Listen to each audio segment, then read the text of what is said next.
If I can have everyone's attention here in the media center, we'll go ahead and get started with our driver availability here at Phoenix International Raceway. We're now joined by Kyle Larson, driver of the number 42 Target Chevrolet. Coming off a 7th place finish at Texas, has scored top 10s in 6 of the 8 chase races, currently leads the Sunoco Rookie of the Year standings by 87 points over Austin Dillon. Talk a little bit about coming into Phoenix this weekend. Yeah, I'm excited to be here in Phoenix. I enjoy this track. I haven't really ran all that great here, but I enjoy it. So hopefully we can have a good weekend. Walked by the car, we got some camo on it, so that's pretty cool. And yeah, I'd like to keep the top 10s going. We've been running really strong in the chase. Had we been in the chase, we'd be in this round right now, and right in the thick of things to make it to Homestead. So even though we're not in the chase, we're still trying to treat it like we are, and try and do the best job we can to make it to the next round, even though we won't. But yeah, it's the last 2 races, it's going to be fun. Phoenix I enjoy, and Homestead's my favorite. So hopefully we can finish the year off strong. All right, we'll take questions for Kyle. We'll start with Lee, then go to Wolfgang.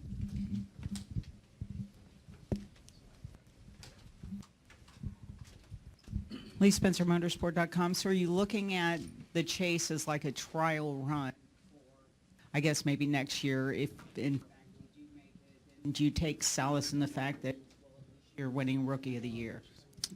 Yeah, I guess we're kind of treating it as a trial for hopefully when we're in it next year.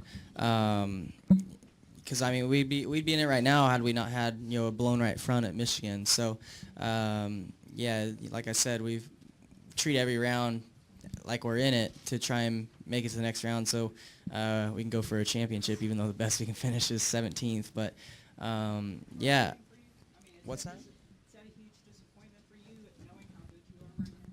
I mean, it's a little disappointing, but it's also not at the same time because we're running good. So, yeah, I mean, we just gotta make sure we're running this strong, to start the season next year and get a win early, so we can focus on the chase earlier in the year. Okay, we'll take our next question, Wolfgang, then go to Bob. Wolfgang Munzer from Germany, Rennsport Press Agency. Kyle, when Chip Ganassi signed you as a full-time Sprint Cup driver at the beginning of the season, what were personally your expectations, and were they fulfilled when you summarize now your season so far? My expectations? Yeah, I mean, I feel like we've been doing a little bit better than what we expected going into the year. I thought top 15s each and every week would be great, and those top 15s turned into top 10s, which is now top 5s we're hoping for each week. So it's been really good.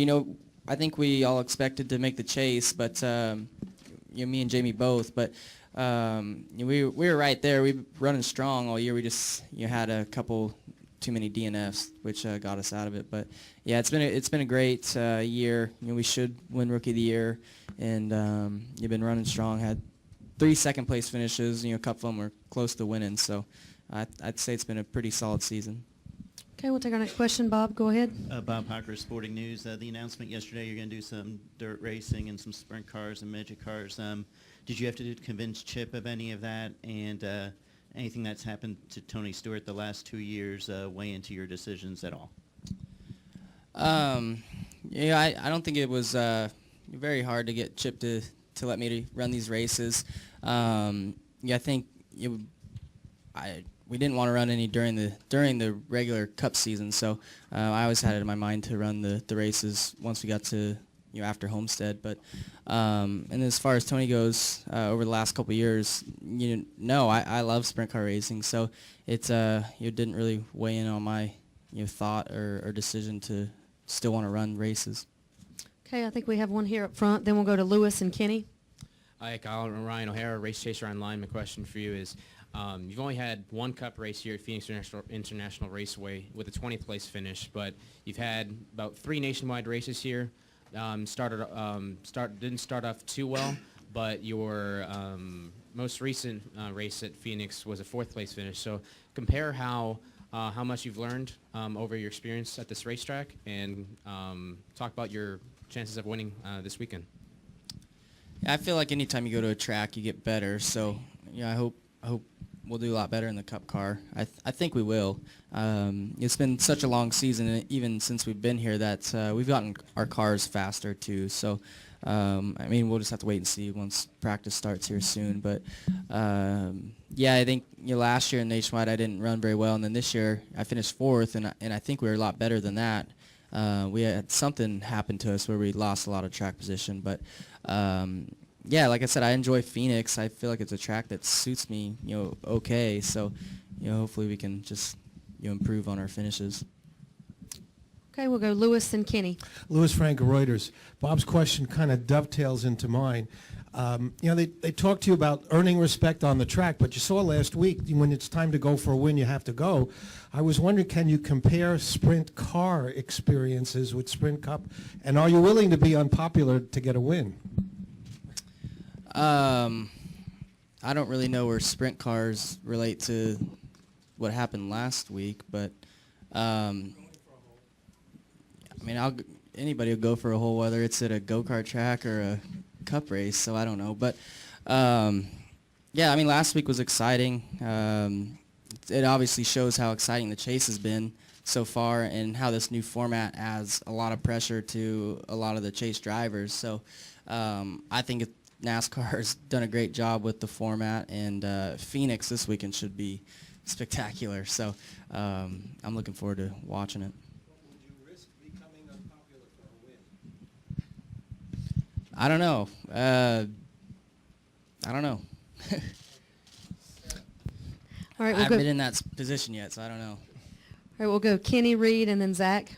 Kenny Bruce with NASCAR.com. Kyle, you were talking about where you would be in the chase had you guys qualified.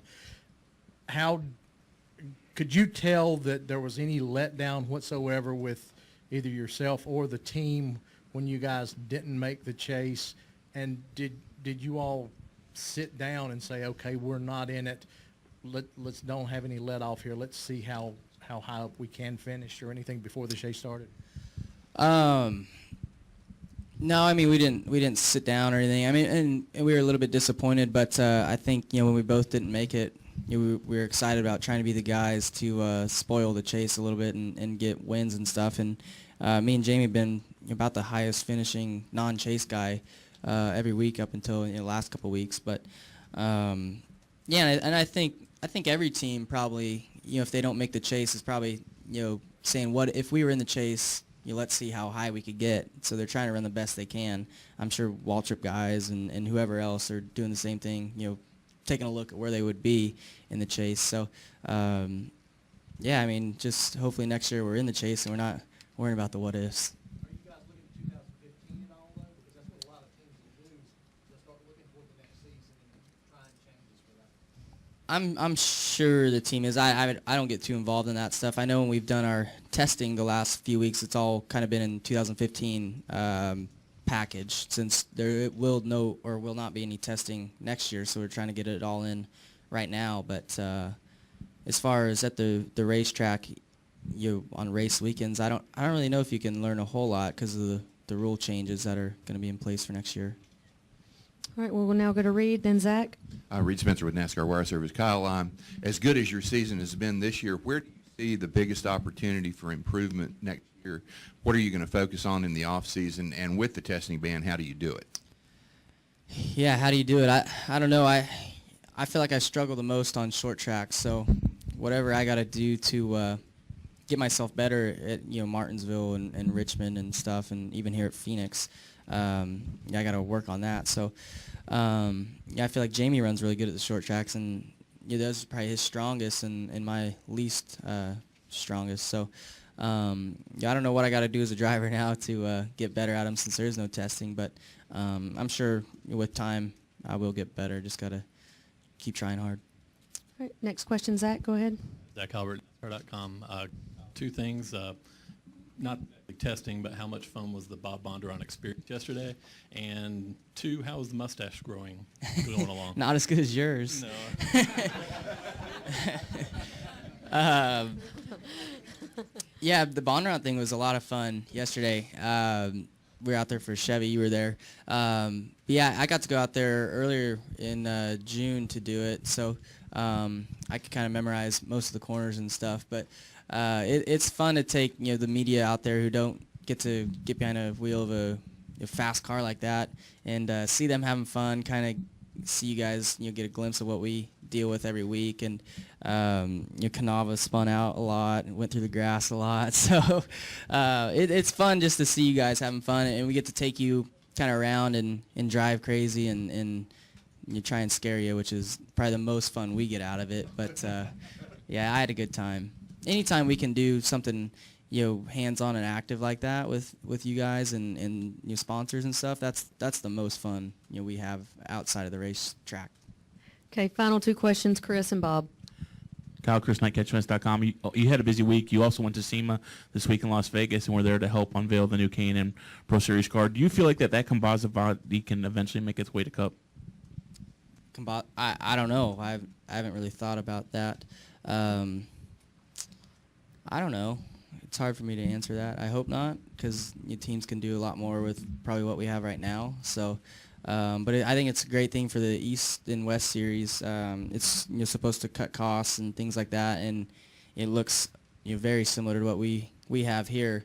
They have a front valence on it, but I think it'll help those kids who are getting their starts on bigger tracks like Iowa and Dover and stuff to maybe understand the aerodynamics a little bit better too with that car. All right, final question, Bob. Podcast Sporting News. How did you choose the midget and sprint races you were going to? Was it just was it big events? Was it or was there anything about like the track and as far as just anything like safety is concerned? Just they're all kind of within the same time. Turkey Night at Paris is a great racetrack. I was able to win there a couple years ago. So big races, and then tough competition too. Turkey Night's a USAC national midget race. Those sprint car races in Yuma. I've never been to Yuma, but I've seen lots of video there, and it looks like a great facility. And that event should be probably even tougher than a World of Outlaw race, just because of you have all the outlaw guys there. Plus, they pay really well, so it'll be people from Pennsylvania, Ohio, California. So there'll be a huge car count there. And then Chili Bowl obviously is one of the biggest dirt races there is. So and like I said, they're all within a month of each other. So that's why I want to do it. All right, we have one more minute, and Alan has a final question, real quick.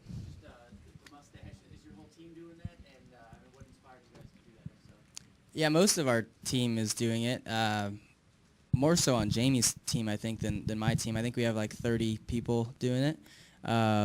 Yeah, mine's looking pretty rough right now, but I hope it gets better.